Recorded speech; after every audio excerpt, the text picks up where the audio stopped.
Greetings, Race community. Brent coming in live with today's guest, Mark Antonucci, who serves as Senior Vice President for Advancement and Strategy at the Rutgers University Foundation. Welcome, Mark. Thanks for having me, Brent. It's my pleasure. And Mark and I connected in real life, and we're riffing on a bunch of topics. And I immediately felt like, how have I not had Mark on the podcast? We got to make this happen. So thank you, Mark. Before we get into some of those current affairs, I would love to learn a little bit more about who you are and your career journey thus far. So why don't you take me back to junior year of high school in the Ocean State, if I'm not mistaken. Tell me about that, Mark, and what led you to Quinnipiac University. Well, thanks, Brett, and thanks for having me today. Originally from Rhode Island, had the opportunity to go to school in Rhode Island and then pursued my undergraduate degree in marketing at Quinnipiac. I wanted to stay close, but I didn't want to stay that close. Graduated with a bachelor's in marketing, was involved in student government, worked very closely with the president of the university at the time, was a student trustee, and actually learned higher education through the eyes of my student government experience. Did not even know it was a career opportunity. Graduated, worked in New York City in corporate marketing for a while, and realized that I really had a knack for higher ed, and went to Arizona State University for my graduate work.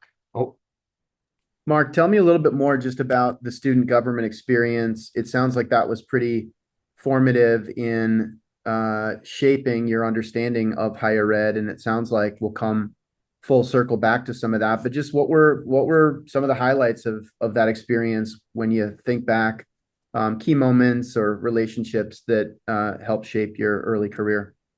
well, just being in the room as a student trustee and a member of the board and watching the president and his leadership staff just make decisions for the university and how they were going to guide the future of our lives at Quinnipiac and how they were going to improve our lives and really shape society. That's where I started to realize one of the fun things about working in this field is you actually transform lives and really shape the outcome of society through education. And it was an opportunity for me to learn from some of the top corporate people in the Northeast Corridor who served on the board. I got to meet a lot of interesting folks, from Walter Cronkite to Tom Brokaw. And it was just one of those moments of like, am I really here? Is this really happening right now? And one of the things that I learned really early on is the American dream is true. And it's just, you have to go pursue it. And if you put the work and energy into it, it will transform later.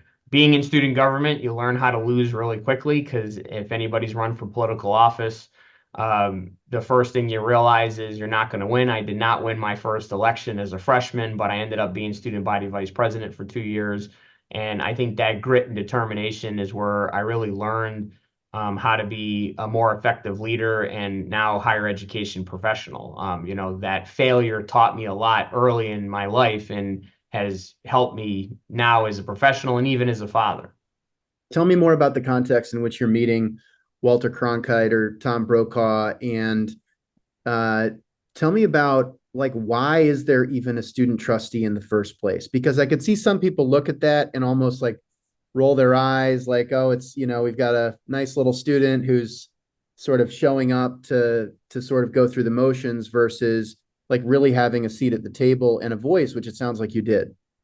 Yeah, I credit that to former President Leahy of Quinnipiac. He really wanted, there was two of us who were on the board, and he really wanted us to weigh in our opinions as to what the decisions were being made, whether it was the new student campus that was being built, now is the home to the hockey team and the senior life experience at Quinnipiac.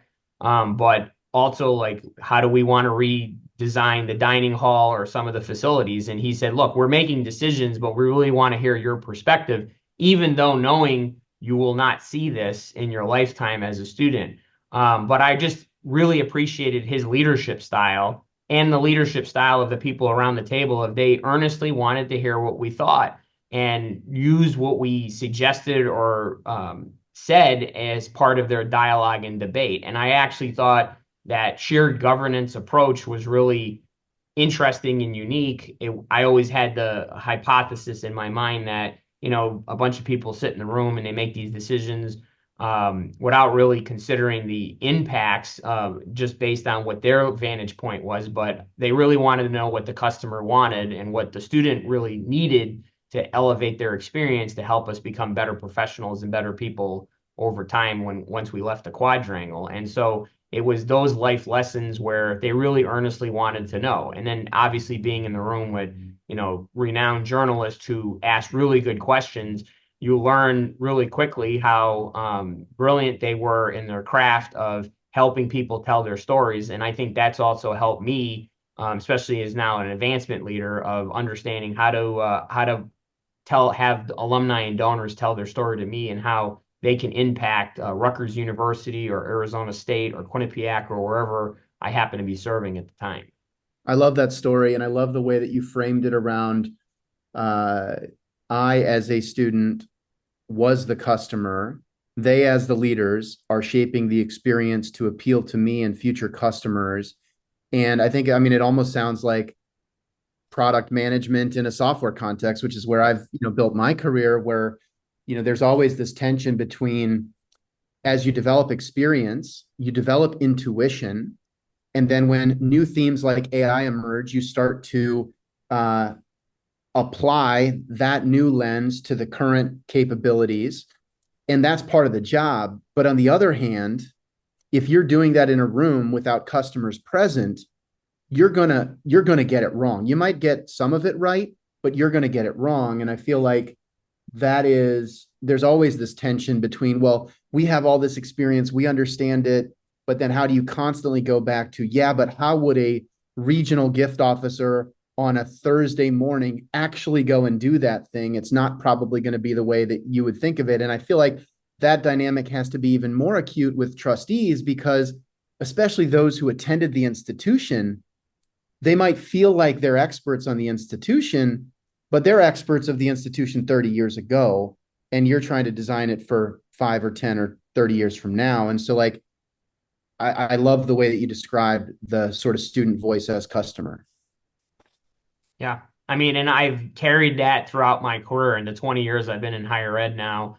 I started in residence life. I started in student affairs. I moved into academic affairs, worked for multiple university presidents, and now in the last 10 years have been in advancement and fundraising.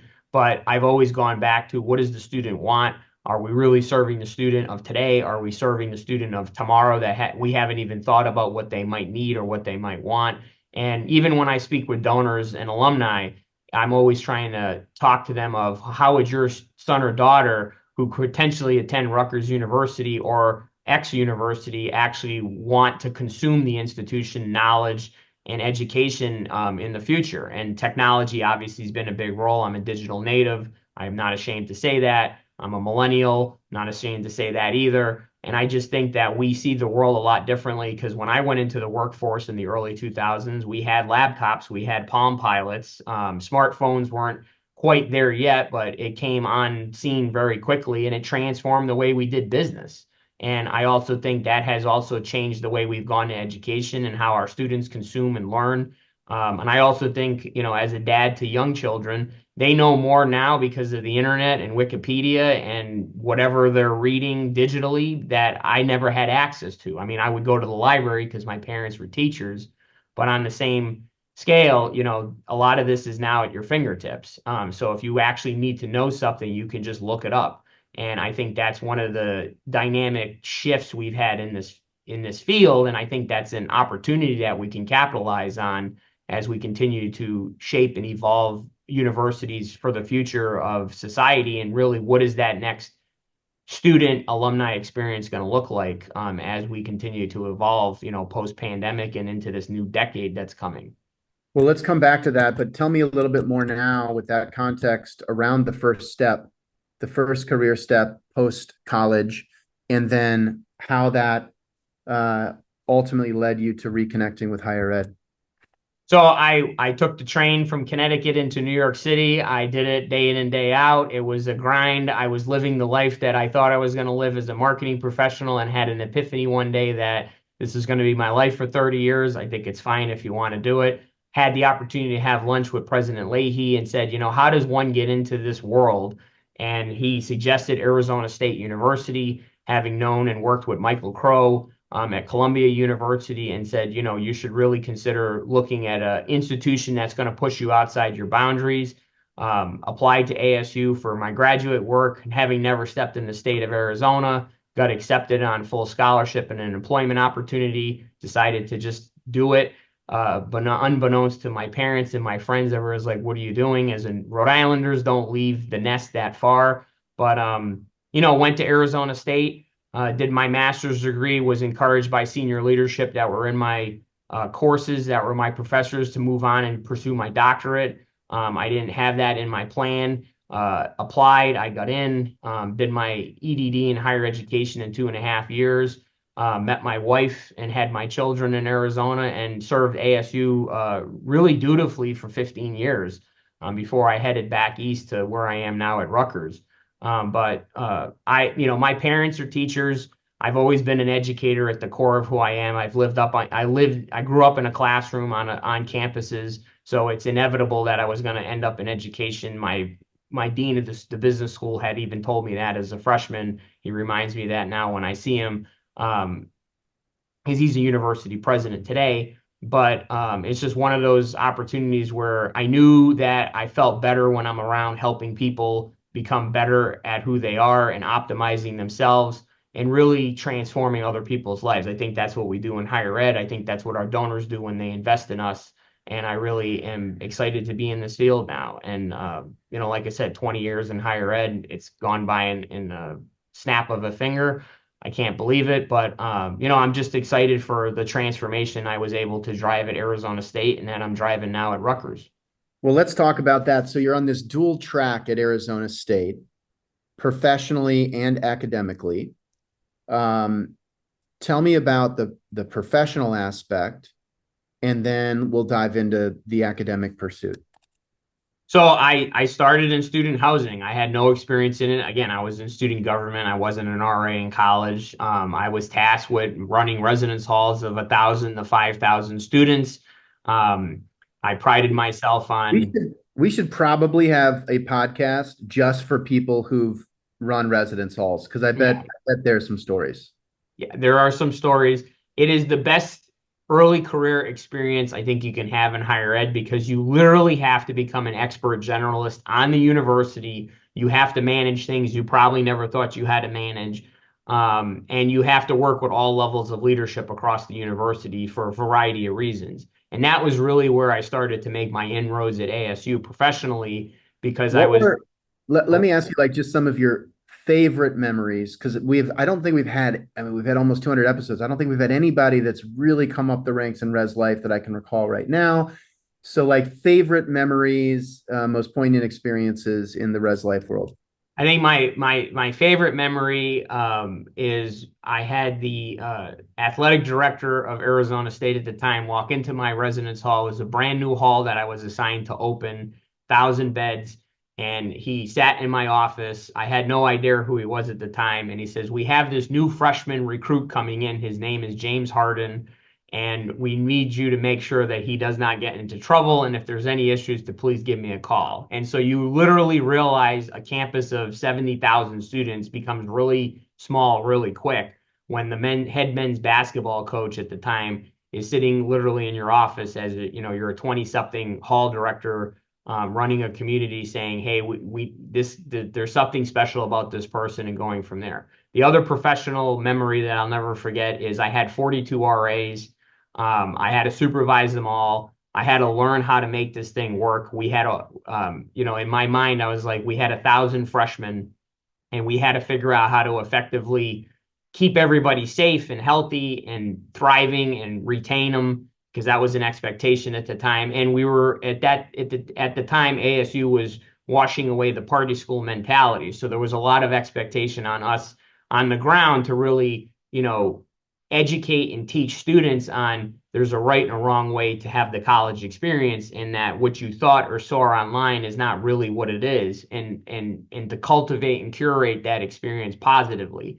I'm excited to say that in my 5 years in housing, Nobody passed away under my watch. I had that as an achievement goal, but it was just understanding how to supervise 42, 18 to 21 year olds at the time of, coming from different walks of life. I had people from international who worked for me, and just understanding how to build a team and how to get the most out of the 42 of us in totality to make sure that the 1,000 that we were serving was having a positive and enjoyable experience in their freshman year at Arizona State. And I think that experience there actually helped me today as a senior vice president, because I literally had to learn on the job how to manage personalities, people, and process in literally in the moment. Well, and it's such a, like reframing that, because everybody, right, listening went through college for the most part, and like can think of their own RA or TA or whatever the equivalent was at the time. But then now, and you speak in commercial terms, you use for-profit language. I'm going to reference some of that in the coming minutes here. But when you think about like that residential RA student relationship, like that is truly at the intersection of the mission of higher education, the mission of Arizona State University, but also the business model. Because you could reframe the whole thing as like, our objective is to retain revenue. And one of the ways we're going to retain revenue is by supporting the students through mentorship, guidance, acclimation, issues, and so forth. And so I guess when you think about like the 42 RAs, you could almost think of them as like account executives or customer success managers in our world. Like, who was the, not by name, but like what separated the best out of 42 RAs from the least effective out of 42 RAs? And how do you think about that in the context of your work now? Because I bet some of the same characteristics will separate the best gift officers from the worst, for example.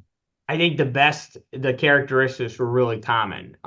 One, they had a quest for knowledge. They were always learning, wanting to learn more. They had an insatiable appetite for understanding. They wanted to be coached. They wanted to be mentored. They wanted to be developed. They welcome focused feedback. They failed forward. They weren't afraid to try new different things.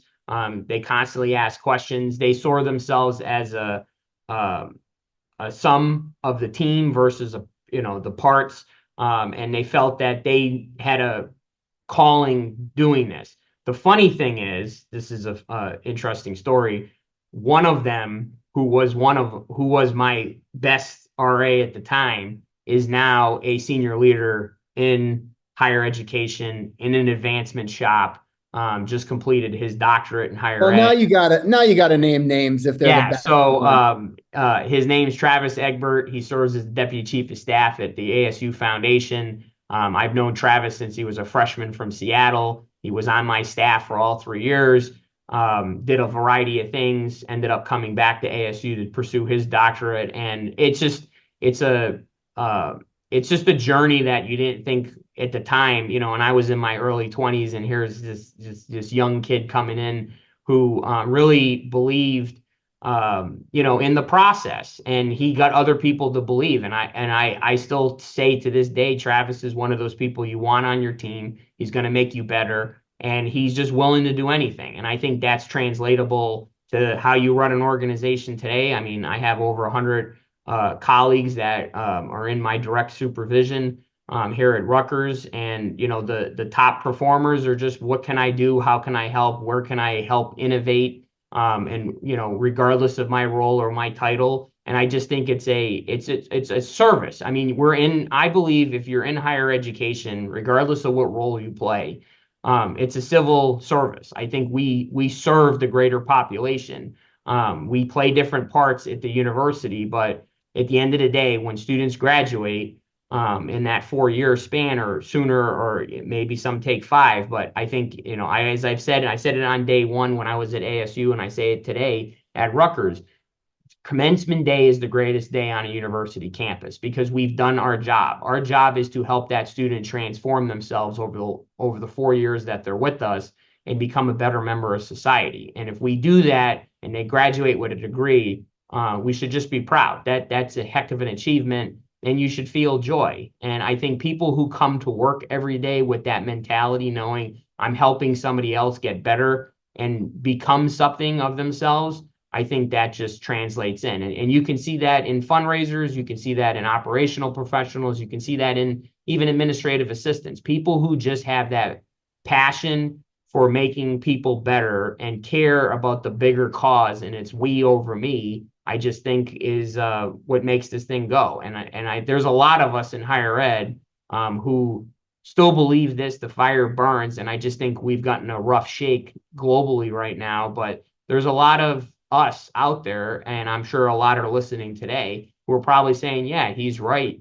But I think we have to show that more, and I think that's an opportunity that we haven't taken advantage of in the field quite lately in the last couple of years. Yeah, I mean, it's come up a variety of times. It just feels like we have such a PR problem in higher ed. Yet when you speak, when you witness the transformations on commencement day, or you watch it in your role in res life, when you're around the students, um, there's just so much positivity and so many amazing stories. And those stories are not the ones that make the front page. The front page is the negative or the protest or the student loan or, whatever it may be that gets clicks. And we have to just counter, now at the same time, like also evaluate, because there's valid criticism and issues and things that need to be improved, but there is so much uh, good being done that is just right now, in particular in mid 24, just feels like it's not getting the attention it deserves.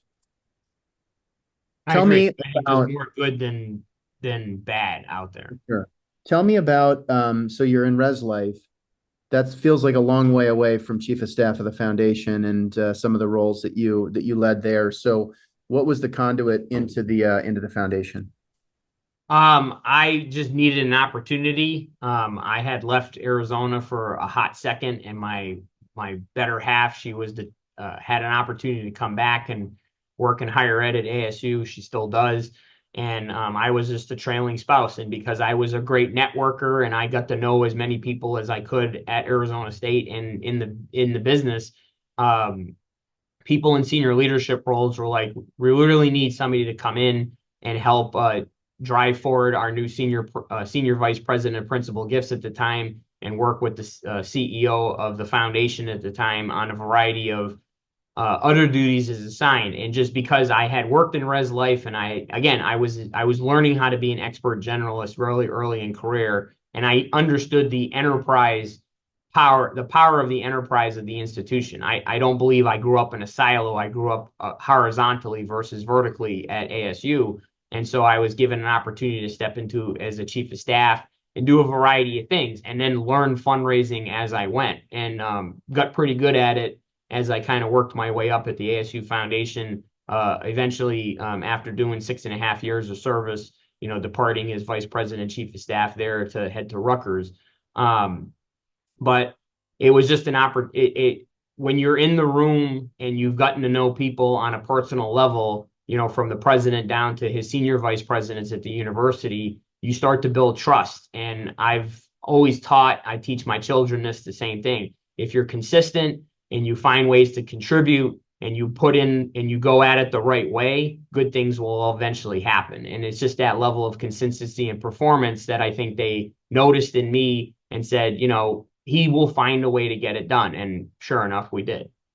So let's talk a little bit more about your approach to networking. And it sounds like you're intentional about it. If people are listening to our conversation right now, they are listening to Ray's podcast and not 1,000 other podcasts that they could be listening to. They're doing so because they care and they want to learn, and they want to learn from leaders like you. And they are likely on the spectrum of the ambitious future leaders of this industry.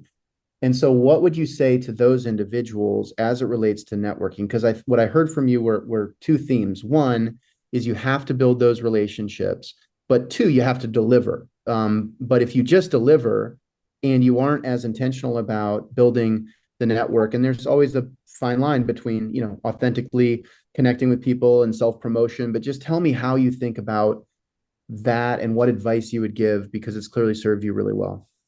I think the advice I would give, and I say this to everybody I mentor, and I'll always take a call with people if they reach out and want to just learn more. You have to be intentional when you go up to senior leadership or people who are in influential positions, and you have to go in with a strategy. So I'm naturally an introvert, believe it or not. And so I actually prepare myself when I go to conferences or meetings or wherever I'm going to be. And I know there's a collection of people who could, put me on a different trajectory at some point in my career. Even if it's, I'm in the Washington, D.C. and I'm meeting with government officials, you never know where they're going to be in 5 to 10 years. And so I always go in with an intentional strategy of here's who I am, here's how I can help you, what can I do to help you? How can we mutually find places of agreement and drive things forward and then following through on it. I'm very, very intentional on, if I shake your hand or I get your business card or scan your LinkedIn now, I'm following up. I'm actually connecting. I'm sending a note of thanks and gratitude just for the handshake.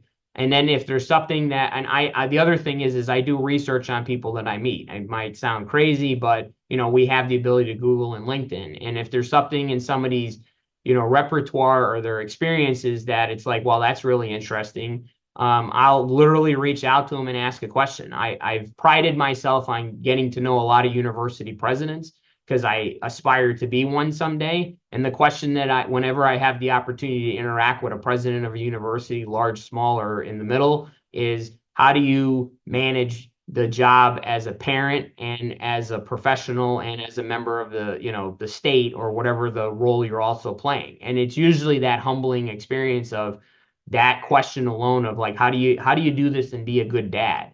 I think really because at the end of the day, my number one job is to be dad to my son and daughter. That's what keeps me going. I think that's what, and if any parents listening, that's why we get up what we do in the morning. And the second thing that gets me going is we get to transform the lives of people. But understanding how to do that balance effectively, people who are in the seat can tell you, hey, I've done this well, I've done that not well, and whatnot. And then the other thing is say what you're going to do, what you're going to say. So if you're going to follow up, follow up. If you're going to connect them to somebody else, connect them to somebody else.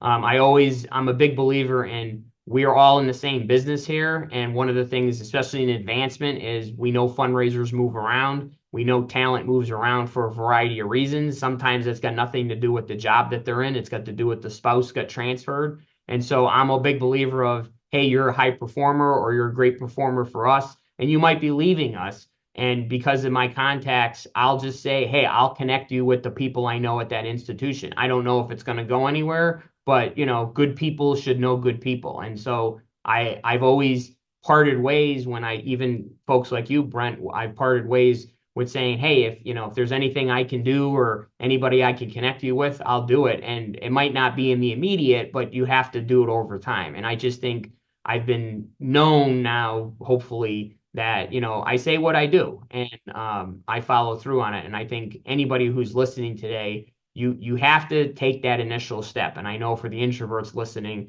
it's a lot of stress and anxiety. And I've had to refine it over the years.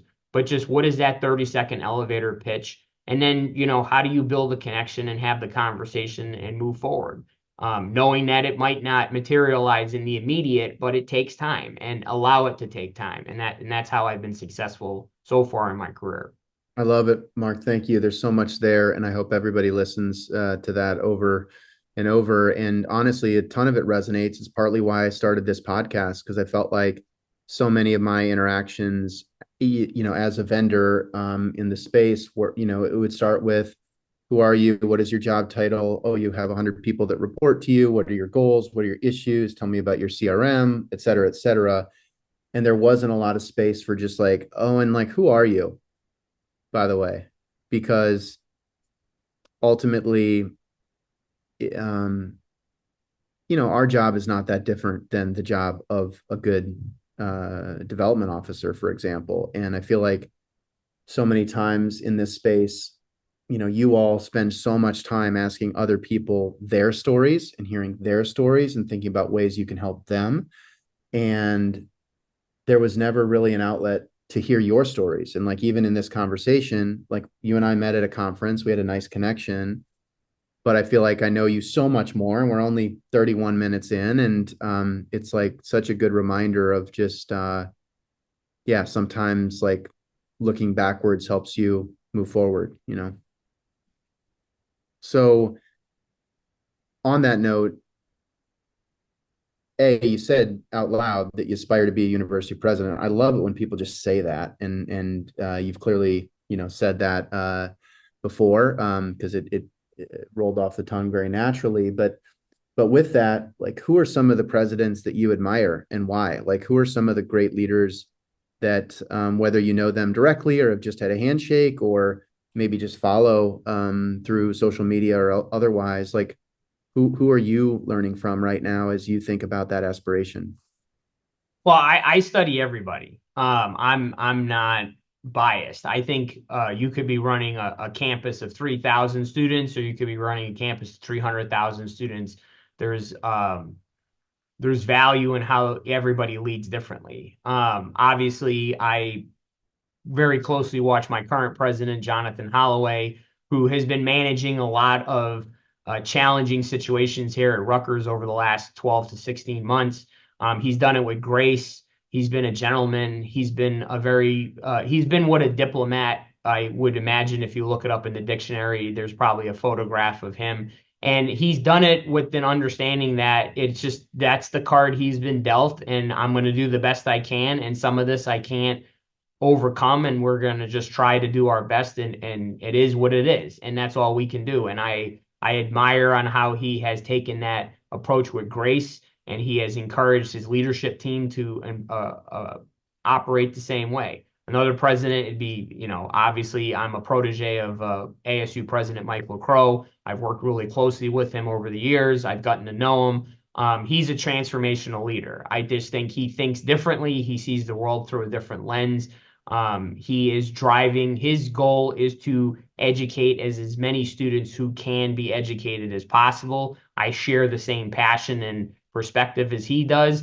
And I just think, like, there's, why not say yes when everybody else is saying no? That's always been my mantra. I developed that while I was at ASU underneath him. I wrote my dissertation on the model he's built at Arizona State, and whatnot. But I've also studied, presidents of the University of California system from back in the days of, when they were transforming the UC system to what it is today. I've studied presidents at the Ivy League schools, at large publics. Obviously, President Gee, who's been at multiple universities, has done dynamic things, dynamic fundraiser, really, I think, put advancement on the map from how a president, wrote the book on presidential fundraising and engagement. But you just study different pieces of it. The other thing that and this is the interesting thing, I was just speaking to a class a couple of weeks ago on higher education leadership, and they asked a similar question. And I says, if I study anybody, I study coaches. I study the coach, Joe Mazzulla of the Boston Celtics, or Bill Belichick of the New England Patriots, or Sean McDermott of the Buffalo Bills, or Brian Snitker of the Atlanta Braves. And what do they do differently, but what do they do the same, and how do they make adjustments? Because I think coaches who are coaching at the highest level, regardless of the sport, they're doing it they're there for one reason. They obviously know how to get the best out of an athlete who is obviously genetically better than the rest of us in some form or fashion, but they're putting them at their optimal level. And if they're winning championships, which a lot of these coaches have been doing, or they're developing Hall of Fame like players, what is it that they're doing to get that optimization? And what are those little adjustments? Because I think as leaders, it's taking those little adjustments psychologically and, from a mentality standpoint, and applying some of the same tactics and traits to how we manage our people and how we lead our people. It used to be said that you could, study politicians and, the great presidents. And I read a lot about Lincoln and, Roosevelt and Washington and some of the historical figures who shaped this country. But I also think in the modern times, coaches have become somewhat of that new breed of, what are they doing differently? amidst a lot of change, in their industries. I mean, yeah, yes, there's money involved, but that adds a level of pressure. But understanding how do they make their players tick, whether and how do they get them to that next level? I was watching, Olympic trials last night with my daughter and just watching how the swim coaches are, giving those last minute pep talks to their swimmers before they jump off the blocks, and you think that some of these athletes have been preparing their entire life for this one moment, and they're still coaching them up until the minute before they got to walk out and do that. And I just think, if somebody's trusting you that much with literally your childhood dream, there's something to be learned there. I could not agree more, but I also have to push back a little bit because I feel like the culture of professional sports that you're describing or elite sports is one of direct, candid, constant feedback and adjustments. And I feel like one of the biggest issues in higher ed is walking on eggshells, people thinking things but not saying. Like the coach doesn't think twice about saying, not this way, Mark, this way. Yep. I want to see you do it this, or great job. The way you just did it, do it like that every time, where there's just constant intervention. And I am a coach of my kids' youth football program in Puerto Rico, and it's been an amazing experience for me to do that work. But I also I think about it myself. I'm like, how is it that I can so quickly interject and correct and adapt in that context, but not always in the professional context? Like, why is that? And do you feel that? Because I was just talking to a higher ed leader the other day, and she was just sharing like truly some specific anecdotes and story that are so counter to your narrative around like every single person in the higher ed enterprise should feel proud on commencement day because of a job well done. It was apathy.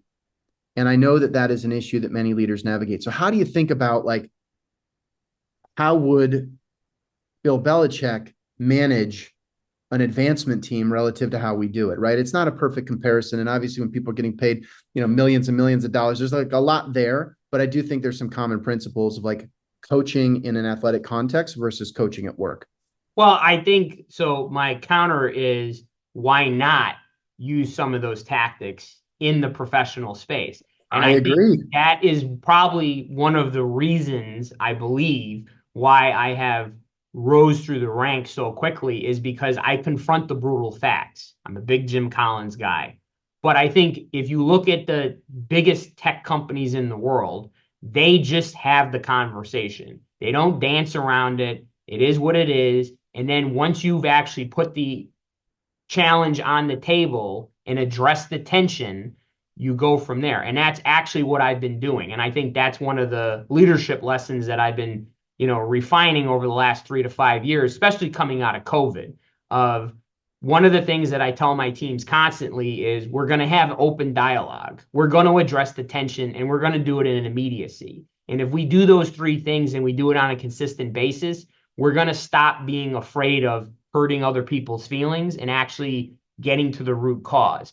I think, and again, this is just probably maybe my perspective is different from others, is if we keep dancing around it, we're going to continue to self-sabotage ourselves in this business. And we're going to continue to dig our own graves to an extent where we might not be able to get out from underneath it. Higher education is an engine of the economy in the United States. It's one of the reasons why the United States is the world leader, because we have the most educated workforce in the world. And it's because of our universities. And if we think back to everything that's been invented that's transformed society, the university's been at the center of that invention or idea in some form or fashion.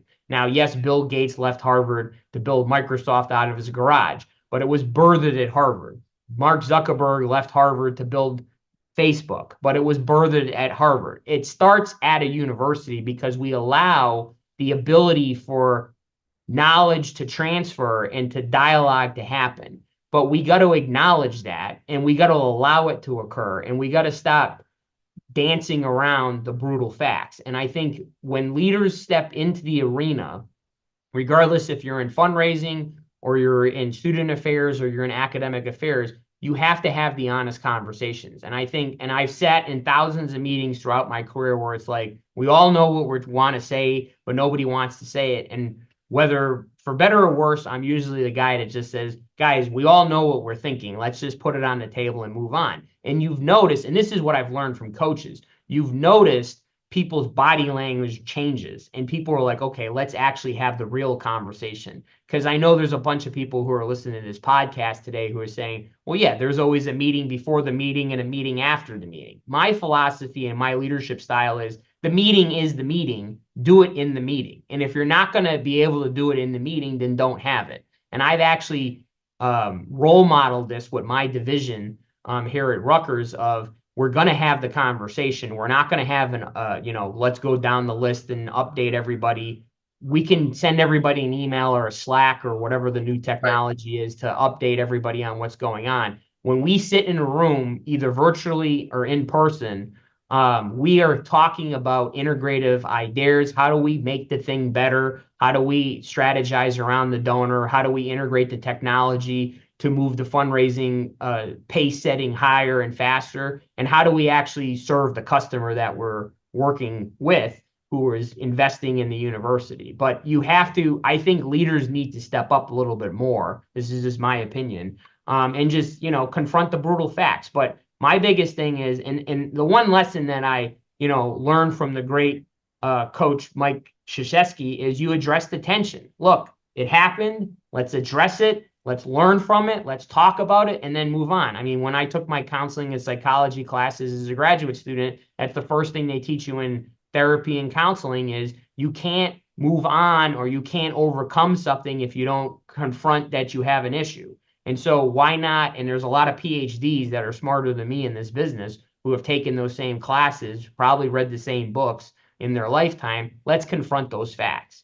And I think that's just, one of the things that I believe we're going to start to see as we transform higher ed over the next 10 years or so. And I also think as leaders of universities start to realize they're going to have these conversations. I mean, they're happening already on the periphery, but they have to become more of the center and just a reality check of if the budget's not there or the financials are not there, we need to make a change and we need to make the adjustment. To do the same thing over and over again and expect the same results is insanity. And I think there's a lot of folks in higher ed who think that works. And for some institutions, it might because of their brand and their prestige. But for a lot of institutions, we have to meet our customers, which is our students and our future students where they are. And that's just the reality to it. Everybody listening should look Mark up on LinkedIn right now and connect and mention that you heard him on the podcast. But don't just do that. Also, scroll down to his current role in his job description, because I think you've got one of the most clear and bold headlines in your job description of anybody that I can recall meeting in this sector. You are the Senior Vice President for Advancement Strategy, and it says that you in that role, you're leading the implementation phase to strategically increase revenue production through philanthropy, new partnerships, and initiatives to a level in which Rutgers will be performing at scale, generating dollars and engaging alumni annually that will place Rutgers within the top 20 of large public R1 Power 5 universities. Talk about specific, measurable, actionable. You didn't just quickly throw that together. So tell me more about that ambition and what you all are focused on at Rutgers right now. Well, we are a Big Ten power public university on the East Coast. We've been around since 1766, so we're one of the original colleges. And Rutgers is in one of the most populated states in the country, in New Jersey. And for better or worse, everybody outside of New Jersey sees us as a public Ivy, and within New Jersey, they see us as, well, it's Rutgers, fill in the blank. Why not us? I come from that mentality of why not us? I say that to my teams, why not us? Well, such and such school does this and such school that, well, why can't we do that? We are doing it at scale. We are educating 70,000 plus learners on the ground here at Rutgers University annually. We have 2 medical schools. We have a huge healthcare operation. We're raising more than $250 million a year. We could be raising more. We will be raising more. But if you don't set the bar higher and saying we can be like fill in the blank, then what are you striving to achieve? And I think that's where I get frustrated when I talk to other leaders in higher ed of there's this constant drive to mediocrity because we want to feel it. We want to play it safe. And I get it. But we are tasked with changing society and transforming lives. That's the core mission of what universities do. And then we create invention through knowledge and research. And then we save your life through the clinical trials that we do on our campuses. We're not mediocre. We're not mediocre. We are exceptional. We always have been. That's what has made the United States exceptional. And I think we need to embrace that role that we play. So as a leader, I throw the gauntlet down, per se, to the teams that I lead to saying, we can be number one. Now, we might never raise $1 billion a year or, whatever the proverbial number is or the metric is now, but we can achieve just as high as there. But if you don't set that bar really high, you're never going to get there. I'll give you a quick example. We said that we were really going to focus on engagement this year at Rutgers University. We've engaged over 270,000 alumni through Give, Go, Connect, and Help. We've done it through technology. We're operating somewhat like a tech company to an extent because at scale, we have 600,000 alumni. Obviously, only 15 to 20,000 of them are going to make a gift annually, but we owe it to those other 500 plus thousand that we have to keep them informed and educated on their alma mater. Whether they had a positive or negative experience, there's still an affinity for Rutgers because they have a degree hanging on their wall and they probably have a magnetic R on their car wherever they are. So it's our duty to keep them informed. But we have to do it at scale. And secondly, we have to meet them where they are, and where they are is on their phone, which is probably where you're listening to this podcast right now. So, we need to adjust and adapt our systems and our approaches to doing that. But I believe, when we set this goal out and we're in the implementation phase, which means we're building towards the next phase, which is going to start in 2026. But our foundation president, Kimberly Hopley, has said, we got to do this in steps and we got to do this in digestible chunks. But you have to set these targets high to get there. And so anybody who's listening today, even if you're at the number one or the number two or the number five, you can still get better. You can still improve. And why not? The other thing is, and I've learned this in my 10 years in advancement, you're working with some of the most prolific people in the world because those are the principal gift donors who are making these transformative gifts. At some point in their career, they had an audacious dream to do something, and then they did it. And that's why they're having the conversation with us to, invest hundreds of millions of dollars in our institutions. So if you don't go to them with the same level of audacity and dream that they have, at some point they're going to be like, well, then why should I invest in you? I mean, I believe, I've always been taught people like winning teams and winners like to talk to winners. So you got to build the operation as a winning franchise. And that's what we're trying to do here at Rutgers. I mean, we've been winning for a long time. The teams that were here before I arrived were doing great things. But why can't we raise $500 million a year? There's no reason why we shouldn't. And if somebody says, here's the reason why based on the data, I'm happy to have that conversation because that's based in reality. But until somebody proves to me mathematically it's impossible, why not take a chance? And who doesn't want to work for an organization that operates like that? Love it. I love it. And very clear and competitive. I mean, that's what I'm hearing is I think sometimes there is this reality of like, oh, we're all in higher ed and we're all helping each other. But if you're going to be top 20, that means somebody who's currently top 20 needs to become number 21. Yep. And that's good because it means that the whole industry is going to have to level up its game and delivery. And so there is an element of like, we need actually more competition versus it's all a, collaborative family mentality, I think at times. I agree. So you have been at the forefront. You just mentioned technology and you referenced Give, Help, Go, Connect, which I love. you've been at the forefront of this sort of CRM evolution. We don't usually talk too much about technology on this podcast, but I feel like I have to with you here.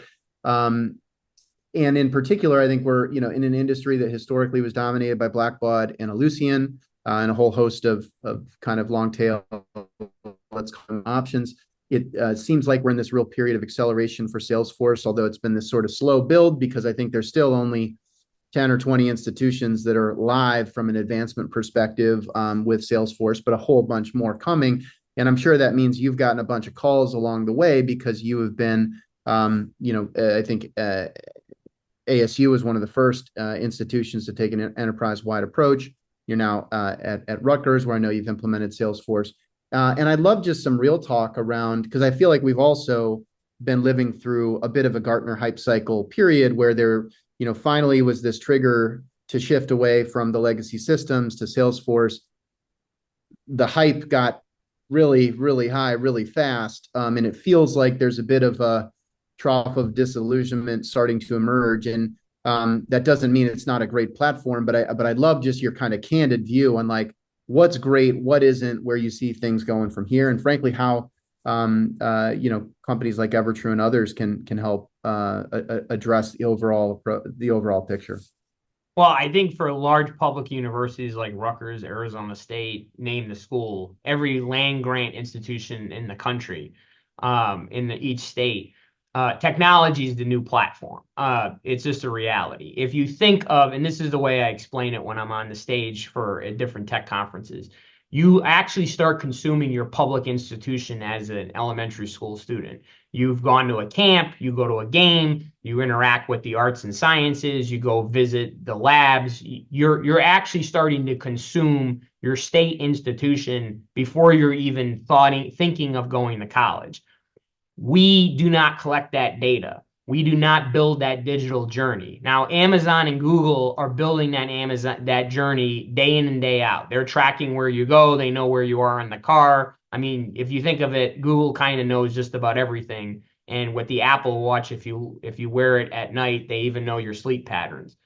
We in higher ed have been a little bit behind the eight ball in a variety of ways. But Salesforce, I think, is one of those platforms where you actually can go end to end. You can start consuming and tracking somebody's journey from the moment that they start consuming the institution as a fourth grader all the way until they're a high school senior who's going on the tour. And if you can start, and I think if universities start embracing the opportunity, and I think advancement has been at the forefront at this for a variety of other reasons, but I think when universities start to adapt and adopt technology as the mainframe instead of having 15 different warehouses or 45 different systems, and it's all one integrated platform like Google. If you think of everything you do with your Google, Gmail, Docs, everything, it's all one alphabet platform. I think what Salesforce can do eventually is, if institutions embrace this, is you actually can start building that consumer journey way before you start thinking of them as potential college students or enrollment students. And then once you've brought them into the institution, they've gone through their institutional experience, you track all that information. I mean, I remember when StarRes came on, and it was a hot new thing in the early 2000s. It's probably not even in existence anymore. I don't know if it is or isn't, but it was a CRM just for residence life. But that never actually plugged into the mainframe Oracle database where the academic advisors or the professors or it was all siloed. I think what Salesforce can do is you can actually see the journey of an individual over their lifetime, going up to the university, in through the university, and out of the university. And then we're going to be upskilling for the rest of our lives, just with the change of technology and AI and whatever else is coming next. And so universities are going to be at the center of the lifelong learning journey in some form or fashion. So I think a platform like Salesforce, if embraced and implemented quickly, you actually can start to see the results. And I think that's one of the, I give all the credit to my team here at Rutgers. We've done this in record time, 15 months or less, of implementing multiple Salesforce platforms, because again, we want to operate at scale and we want to be one of the top universities. To do that, you need infrastructure and you need to operate like a tech company to an extent, because when you graduate 15,000 students every May, you just can't physically get in front of them all. So you have to build some type of a digital relationship and journey. And I think that's where Salesforce comes from. What would help me even more as an advancement professional is knowing, how you consumed us prior to coming to Rutgers, what you consumed during your time at Rutgers, so that we can build a more segmented journey to build around the cause. The new thing in advancement, and I'm sure you know this, Brent, is everybody's going causal based. So just because I graduated from the School of Business doesn't necessarily mean I'm going to give to the School of Business, because I might care about education or climate change or health equity or whatever it is that's impacting me in my life in my local community. If I understand that and I can educate you as my end user as to how your university, whether you went here or not, is actually solving the real world problems that are impacting your local community, you're more likely to give and you're more likely to get involved. And so that's where I'm trying to use the technology to say, we're actually solving the problems that are impacting your local town and community, your local state, nationally, and then globally. And here's how you can be part of the process. And I think one of the things that I've learned in my 20 years in higher ed is this generation of graduates, millennials and Gen Zs, is they want to be part of the solution. They want to get involved, and they're going to do it through their time and their talent first, and then they're going to bring their treasure in second. But the only way we can get them involved and invest their time and talent is we have to, communicate to them on their platforms that they're using on what we're doing, and then we have to ask them how they can help us and how they want to be involved. And I think over time, because at the scale of which we're graduating students, we'll start obtaining more gifts. And I think, over time that journey becomes, it's not rocket science. I just think if you think of how Amazon works, or if you think of how Google's working right now and how they're socially norming, we have to operate the same way. No, it's a clear vision. And I guess my question is, now bring us into reality. And when I look over the shoulder of a gift officer today for all of the potential and all of the vision you just laid out, like, where are the biggest gaps? Like, what are the biggest needs in the advancement technology ecosystem as Salesforce emerges? Or is it all good? Like, have all the problems been solved? Just, Salesforce does it all and we're good now. No, I think there's a couple of challenges. I think fundraising, it was a predominantly art approach where you have to build the relationship, you have to get to know the person. That still exists today. But I think the influx of data-driven analytics and data intelligence, actually, you can be more intentional on who you want to pursue from a major gift standpoint. And I think that's where we haven't figured out the special flavor or the special sauce of moving them from, we know you're interested in this, but how do we do this through technology? How do we get you to the point where there's an ROI for you and for the major gift officer to actually have that in-person conversation? I still think, and we do this here at Rutgers, we're still trying to figure it out, but there's still a aura of we don't know until we have the in-person coffee or the Zoom or the conversation. So that seems to be the gap, and I'm not sure if AI, and my guess is AI is going to be a player in this, of how do you actually even get more sophisticated in the data intelligence and bringing that forward. The other thing that I think is an opportunity that the technology is going to start to do, we haven't figured this out yet, is how do you build a coalition around the principal gift? And to me, you can close a 7, 8, 9-figure gift, and it's great, and everybody loves those. But I'm starting to, having been in the room with a lot of these super philanthropists, they want to know, hey, I'm willing to make an investment, and that investment might be 9 figures. But where's the other funding coming? Where's the other fundraising coming from? And how can I build a groundswell? I think people like to be part of winning teams, and I think that's where everybody can be involved. And so your principal gift strategy now has to have a potential annual giving strategy or a strategic solicitation built around it, so that, hey, even though we're starting with the lead gift, your small $20 or $5 or $100 actually can further society. And I think we learned that during COVID, because I haven't met an institution yet that didn't have those significant gifts for the COVID tests on their campus, but then went out and did for $100, you can buy 4 tests for, people in your community to make sure that people are getting tested. So how do you go from the high to the low and play in that middle? And I think once we figure that out, and I think it's going to take us about another decade to figure it out, in a combination with the technology, we can really get there. Well, you earlier talked about just the move towards impact-driven, cause-based fundraising. And so I think what you're highlighting is we have to move away from the thought of one giving pyramid into the reality that there's going to be 100 giving pyramids. And the more segmented we can be with the anchor supporter at the top that then can help build momentum and syndication around that interest deeper into the giving pyramid, that's going to be a lot more compelling than please give before June 30th to the annual fund. And I think obviously that's the tension, is that, the more segmented we are, the more work it is, right? Relative to please give before June 30th.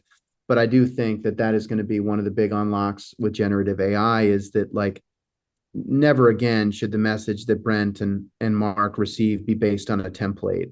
It should be based on our unique history, and whatever data breadcrumbs are linked to you versus me should be able to inform the cause that we might most be likely to resonate with, and then B, truly personalize the message, whether it's an actual one-to-one outreach from a fundraiser, or even if it's in a mass marketing context, it should be like hyper personalized. Like we talk about the idea of a segment of one, and it has sort of been a marketing theme historically, but I feel like we actually have that opportunity right now.